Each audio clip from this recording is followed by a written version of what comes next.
할렐루야. 이렇게 은혜의 자리에 오신 우리 성도님들 환영합니다. 오늘 이 시간에 정말로 하나님께서 부어주신 크신 은혜가 우리 성도님들에게 가득하기를 간절히 소망합니다. 오늘 찬양할 때부터 막 감동이 막 밀려오는데, 오늘 전도를 나갔다 와서 그런가 막 감동이 막 밀려옵니다. 혹시 안 갔다 오신 분들은 다음번에 기회가 또 있으니까. 자, 오늘 말씀 제목은 그렇습니다. 먼저 된 자로서 나중되고, 그 뒷부분은 나중된 자로서 먼저 될 자가 많으니라. 근데 우리가 주목해 봐야 될 것은 뭐냐면, 나중된 자로 먼저 될 자가 많으니라 라는 거예요. 많으니라. 이것이 우리에게 문제거리가 됩니다. 오늘 본문 말씀은 우리가 잘 아는 말씀이기도 하지만 앞의 내용을 알아야 연결되는 부분입니다. 우리가 이제 지난주 토요일인가요? 그 앞부분 말씀을 했었는데, 한 부자 청년이 나옵니다.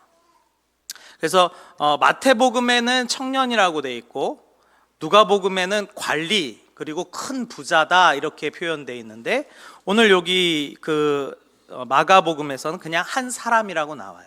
근데 이 한 사람이 어떻게 하냐면, 예수님께 막 뛰어와서 예수님 앞에 무릎을 딱 꿇습니다. 17절에 보면 그래요. 무릎을 딱 꿇고, 선한 선생님이여, 내가 무엇을 하여야 영생을 얻으리까, 이렇게 이야기해요. 그러니까 이 청년은요, 부자이고 또 관리고 어느 정도 직급이 있는 거죠. 그럼에도 불구하고 영생에 관심이 있었다 이 말이에요. 영생에. 그러니까 예수님을 보고 알아봤어요. 저분이 무언가 알려주실 수 있는 분이구나. 그래서 두말하지 않고, 부자고 관리인데도 불구하고 그때 배척당했던 예수님 앞에 무릎을 딱 꿇고 가서, 주여, 내가 어떻게 하면 영생을 얻으리까 물어본 거예요. 그러니까 상당히 깨어있는 청년입니다. 그렇지 않습니까? 그랬더니 예수님께서 이 청년에게 뭐라고 말씀하시냐면, 너가 계명을 안 하니 살인하지 말라, 간음하지 말라, 도적질하지 말라, 이렇게 율법을 쭉 읊어주셔요. 그랬더니 이 청년이 더 대단한 것은 뭐냐면, 제가 이것을 어렸을 때부터 지켰나이다. 어렸을 때부터. 그러니까 어렸을 때부터 철저하게 율법으로 교육받은 아주 엘리트 중에 엘리트라는 거죠. 그러니까 부족함이 없어요. 그럼에도 불구하고 이 사람은 영생에 관심이 있었다 이 말이에요. 얼마나 깨어있는 청년입니까? 그래서요, 말씀해 보면요, 21절을 보면 예수께서 그를 보시고 사랑하사 이렇게 얘기하셔요. 예수께서 그를 보시고 사랑하사, 내게 부족한 것이 하나 있으니 너의 것을 다 팔아서 가난한 자들에게 나눠주고 너는 나를 따르라. 보세요. 우리가 그냥 예수님 따랐나 보다가 아니라 예수님의 제자가 될 수 있는 기회였다 이 말이에요. 예수님의 제자가 될 수 있는 기회. 예수님께서 그를 사랑하셔. 그래서 예수님은 제자들한테 가셔서 항상 하셨던 말씀이 나를 따르라 하셨던 거예요. 이 청년에게도 하셨다 이 말이에요. 나를 따르라. 근데 이제 문제가 생기죠. 이 청년이 재물이 어떻습니까? 많아요. 부자 청년이에요. 그러니까 이 사람은 재물이 많은 고로 이 말씀으로 인하여 슬픈 기색을 띠고 근심하며 가니라. 만일 이 청년이 우리 교회에 있었다, 1등 신랑감입니다. 권사님들이 눈에 불을 켜면서 사위 삼아야 되는데 하는 청년이었다 이 말이에요. 누가 봐도 엘리트였고요, 어렸을 때부터 신앙교육이 철저하게 된 아주 괜찮은 사람이에요. 그리고 영생에 관심도 있어요. 예수님의 제자로 택함 받을 만큼 예수님께서 그를 사랑했다라고 기록되어 있어요. 그런데 예수님께 못 나가더라 이 말이에요. 뭐 때문에 그랬습니까? 재물 때문에 그래요. 재물.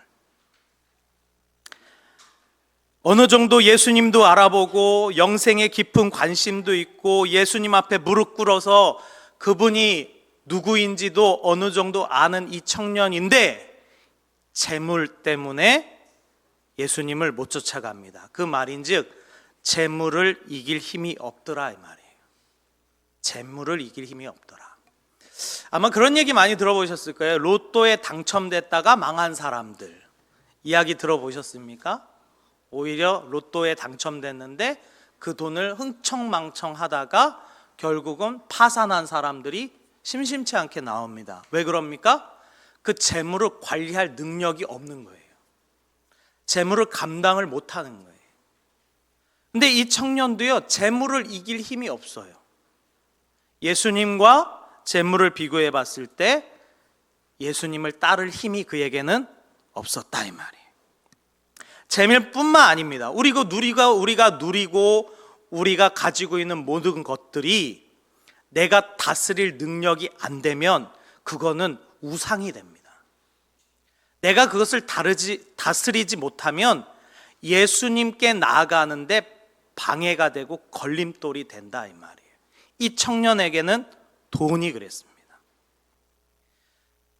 교회 안에도요, 나한테 이득이 되지 않으면 전혀 움직이지 않는 사람들이 있습니다. 그래서 우리는 그 차이를 잘 알아야 되는데, 과연 신앙과 종교는 뭐가 다르냐? 종교는요, 나를 위해서 있는 거예요.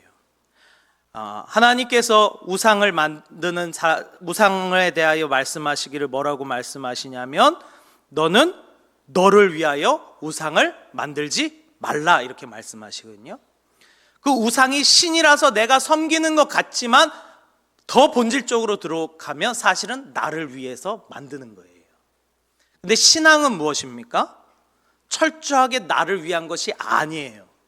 신앙은 하나님을 위한 것이에요.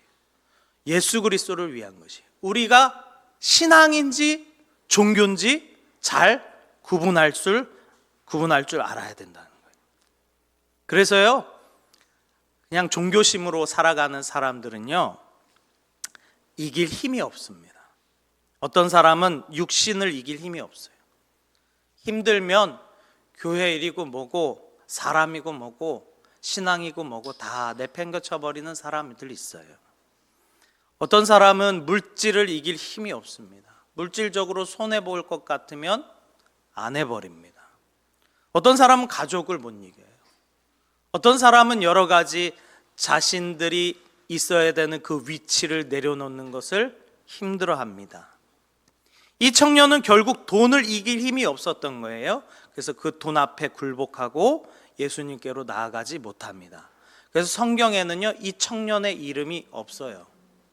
그냥 한 청년, 어떤 사람 이렇게 표기하고 있는 거예요. 이 예수께로 나아가지 못하게 하는 이 모든 것들이 다 사실은 우상입니다. 우상. 그래서 이 청년을 만나고 난 후에 오늘 이제 본문이 들어가는 거예요. 예수님께서 제자들에게 하시는 말씀이 23절, 24절인데요. 우리 같이 한번 읽어보겠습니다. 시작. 예수께서 둘러보시고 제자들에게 이르시되 재물이 있는 자는 하나님 나라에 들어가기가 심히 어렵도다 하시니 제자들이 그 말씀에 놀라는지라. 예수께서 다시 대답하여 이르시되 얘들아, 하나님 나라에 들어가기가 얼마나 어려운지. 자, 24절에 보면 23절에 보면 예수님께서 재물이 있는 자는 천국 들어가기가 어렵다라고 말씀하시니까 제자들이 깜짝 놀라는 장면이 나와요. 우리는 깜짝 안 놀라잖아요. 그렇죠? 근데 제자들은 깜짝 놀랐다 이 말이에요. 왜냐하면 그 시대에 그들의 생각은 우리와 달랐기 때문에 그래요. 그들은 재물이 많고 부자가 되는 것을 하나님께서 주신 축복이라고 생각했어요. 그러니까 부자들은 하나님께서 축복해 주신 자들이기 때문에 당연히 구원받을 것이다 라는 인식이 그 유대인들 가운데 있었던 거예요. 근데 예수님께서 아니라는 거예요. 반대로 얘기하십니다. 부자가 천국 들어가기가 진짜 어려워 라고 하니까 제자들이 깜짝 놀란 거예요. 그러니까 예수님께서 다시 한번 말씀하셔요. 24절에 보니까 예수께서 다시 대답하여 이르시되 얘들아, 하나님 나라에 들어가기가 얼마나 어려운지. 부자가 들어가기 어렵다를 두 번 말씀하신 게 아니라 다음번에는 뭐라고 말씀하시냐면 하나님 나라에 들어가기가 얼마나 어려운지라고 말씀하셔요. 즉 하나님의 나라에 들어가는 것은 부자든 가난한 자들이든 다 어렵다는 거예요. 근데 특별히 부자는 더 어렵다라는 거예요. 성경은요, 한 번도 천국 들어가기가 쉽다라고 말한 적이 없어요. 그런데요, 우리는 은연중에 천국 들어가기가 쉬울 거라고 생각해요.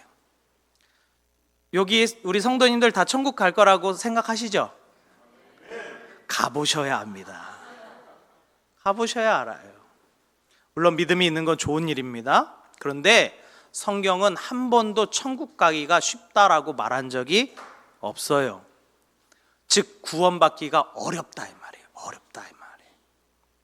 오늘 이제 전도활동을 나갔습니다. 전도활동 나갔는데 한 25명 정도 모여가지고 나갔어요.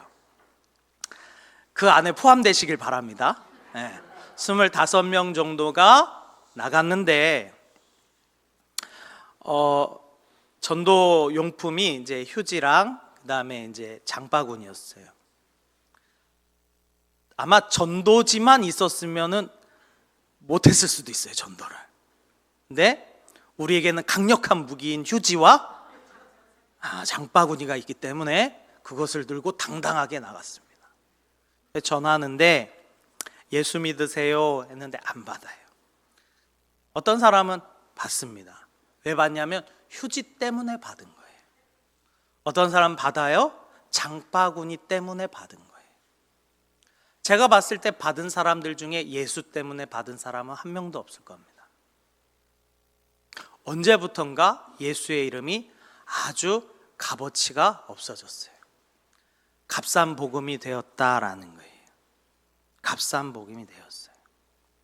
아마 마지막 날 그들에게 기억날 것은 누군가가 나에게 전도지를 줬지. 근데 그 전도지 안에 얼마나 대단한 이름이 있었는지 그들은 몰랐다 이 말이에요. 우리를 구원할 이름, 마지막 때에 우리를 구원하실 그 이름이 그 전도지에 들어있었는데 그들이 그것을 몰랐다 이 말이에요. 휴지보다 값싼 그 이름. 근데 중요한 건 무엇인지 아십니까? 교회 안에도 예수의 이름을 값싸게 만드는 사람들이 있다 이 말이에요. 누굽니까? 압니다, 나. 예수의 이름을 값싸게 여기는 사람. 왜요? 예수님의 이름이 싸구려가 됐어요. 제가 전에도 그런 말씀 드렸을 거예요. 어쩌다 보니 구원받았어, 이런 건 없다고요. 어쩌다 보니까 내가 구원받았네? 어쩌다 보니까 내가 천국 가게 되었네? 그런 복음은 없어요. 구원받기가 어렵다 이 말이에요. 어렵다. 근데 우리는 이것을 너무 쉽게 생각하고 예수의 이름을 너무 가볍게 생각해요. 이렇게 귀한 예수의 이름을 받은 우리가 사실은 세상 사람들과 별반 다르지 않게 살아간다면 똑같죠? 예수의 이름을 아주 값어치 없는 싸구려로 만드는 거다라는 거예요. 성령님께서는 내 안에 죄를 몰아가십니다. 내 생각에 내 마음에 있는 죄악들을 아니라고, 단언코 아니라고 계속 말씀하시고 몰아가시는데 우리 머릿속에 딱 그런 생각이 들어와요. 어떤 생각이냐? 설마 이것 때문에 내가 지옥 가려고? 라고 하는 생각. 그것이 예수 그리스도의 이름을 아주 값어치 없게 만든다 이 말이에요. 싸구려로 만든다. 설마 이것 때문에 지옥 가려고 하는 그 생각 때문에 그 사람은 지옥 가는 거예요. 그 생각 때문에. 우리가 죄를 지어서 지옥에 가는 것이 아니라 죄를 죄로 더 이상 여기지 않는 그 생각 때문에 지옥 간다 이 말이에요. 천국 가기가 얼마나 어려운데 우리는 왜 그렇게 그 예수 그리스도의 이름을 그리고 그의 말씀을 값어치 없게 여기는가? 우리는 얼마나 죄와 철저하게 싸워봤습니까? 몸부림치게 몸서리치게 죄와 싸워보셨습니까? 아마 그런 경험들 있으실 거예요. 죄와 싸우기 위해서 반복적으로 짓는 죄를 짓지 않기 위해서 이 모양 저 모양대로 아둥바둥거리며 싸우며 살아가는 것, 그것이 믿음의 사람의 모습이다 이 말이에요. 그런데 어느 날 그거를 멈추는 그 순간 내게는 그 복음이 값싼 복음이 되어버린다라는 거예요. 우리가 어떠한 모습으로 살아가야 됩니까? 눈물 흘리며 회개하셨습니까? 그런 거예요. 눈물 흘리며 매번 눈물 흘리며 회개할 수는 없어요. 그러나 눈물 흘리며 회개해 본 적이 너무 오래됐다 그러면 그 사람은 문제가 있다라는 거예요. 어찌 하나님의 말씀을 매일 대면하는 사람이 내 안에서 회개가 없는가? 눈물 흘리며 회개를 해본 지가 너무 오래됐다, 그 사람 병든 거예요. 우리 성도님들은 어떻습니까? 우리에게 주어진 그 구원의 이름이 얼마나 귀한 것인데 고작 그 작은 죄 하나 못 이겨서 그것을 죄로 여기지 않아서 지옥 간다 이 말이에요. 얼마나 억울하겠습니까? 그러한 사람들이 결코 천국 가는 건 쉽지 않다라는 거예요. 그러자 제자들이 놀라면서 이야기합니다. 26절인데요. 같이 한번 읽어볼까요? 시작. 제자들이 매우 놀라 서로 말하되 그런즉 누가 구원을 얻을 수 있는가 하니. 자, 27절도 읽어봅시다. 시작. 예수께서 그들을 보시며 이르시되 사람으로는 할 수 없으되 하나님으로는 그렇지 아니하나니 하나님으로서는 다 하실 수 있느니라. 너희는 할 수 없으되 하나님은 하실 수 있느니라. 하나님은 하실 수 있느니라. 죄 이기는 것이 내 힘으로 됩니까? 안 돼요. 그렇기 때문에 예수님께서 말씀하시는 거예요.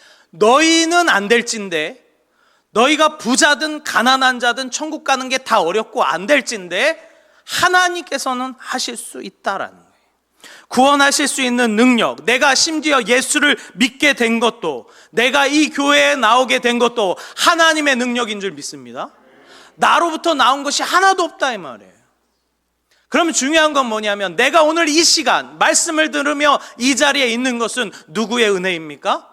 하나님의 은혜라는 거예요. 하나님이 하신다 이 말이에요. 하나님이. 그러니까 중요한 건 우리에게 지금 아주 큰 은혜가 주어졌다 이 말이에요. 세상에 버려진 사람들과는 다르게 오늘도 주님의 말씀을 들으며 깨달으며 회개하며 천국 백성 될 수 있는 그 기회가 우리 가운데 주어졌다라는 거예요.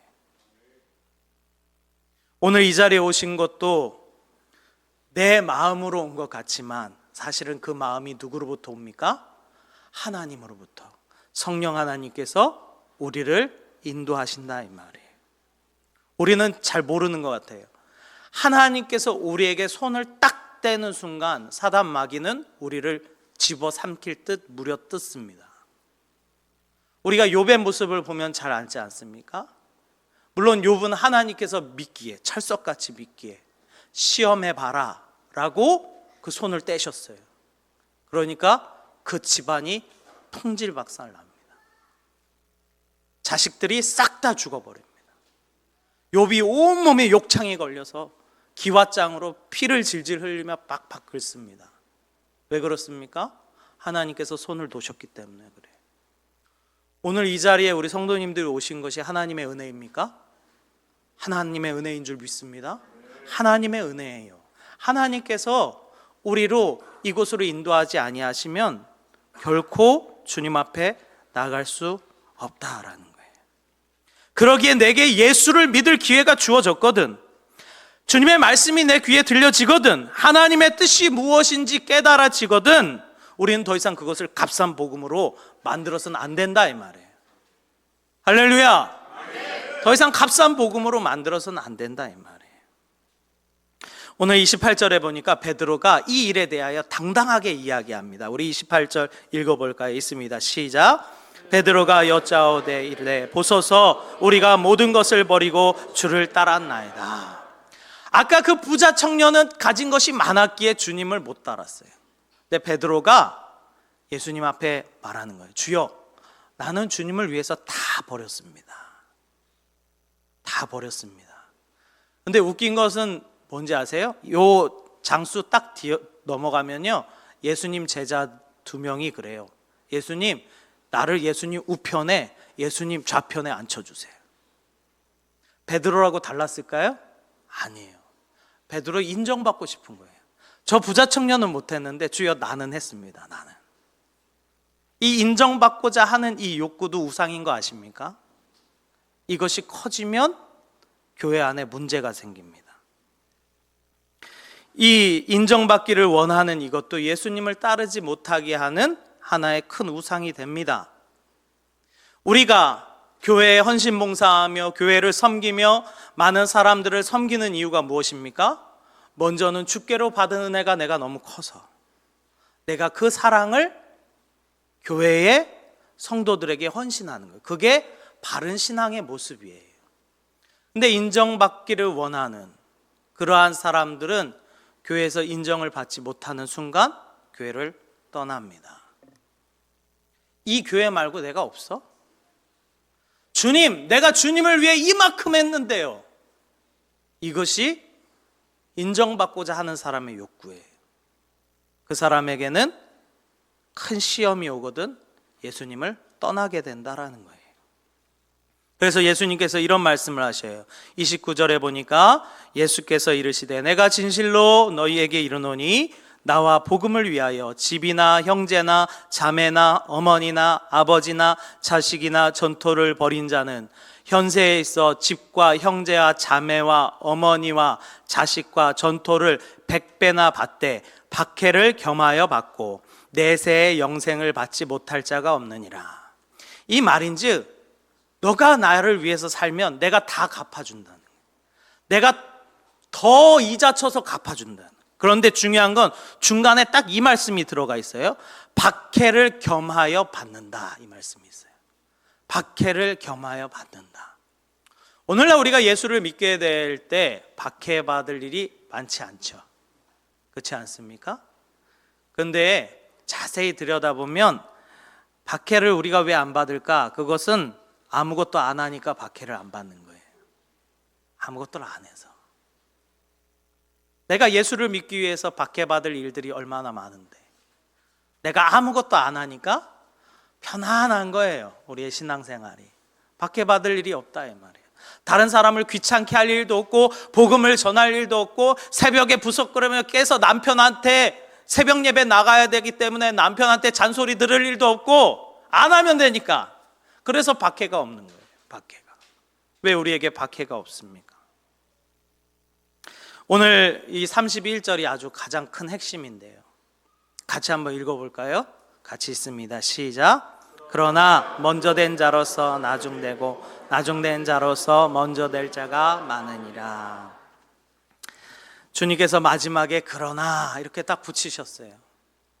그러나 내가 이렇게 너희에게 일러준들 먼저 된 자들 중에 나중될 자가 많고 나중될 자들 중에 먼저 될 자가 많다. 이게 문제예요. 많다라는 거예요. 우리들 중에서도 뭐라는 거예요? 많다라는 거예요. 이렇게 될 사람들이 많다라는 거예요. 이 시대에 우리가 성경을 읽어보면 예수님 눈에 보였던 먼저 된 자들이 누굽니까? 대표적으로 제사장들, 바리새인들, 서기관들, 때로는 사두개인들도 나오고 그 시대의 장로들도 나옵니다. 먼저 된 자들이에요. 그런데 예수님의 눈에는요 그들이 나중된 자로 보이더라 이 말이에요. 누가 먼저 된 자로 보였을까요? 세리. 그 시대의 창녀들, 그 시대의 장애인들, 가난한 자들이 먼저 된 자로 예수님 눈에는 보였다 이 말이에요. 그들이 거룩해서 그렇습니까? 딱 한 가지 차이점이 있어요. 뭐냐면 세리와 창기와 그들은, 가난한 자들은 자기가 죄인인 걸 알아요. 자기가 죄인인 걸 안다 이 말이에요. 그런데 먼저 된 자들은 자기가 죄인인 것을 몰랐어요. 혹시 제가 목사니까 여러분보다 낫지 않습니까? 하는 순간 저는 정말 저 나락으로 떨어지는 거예요. 저뿐만 그럽니까? 우리 장로님들, 권사님들, 집사님들 마찬가지입니다.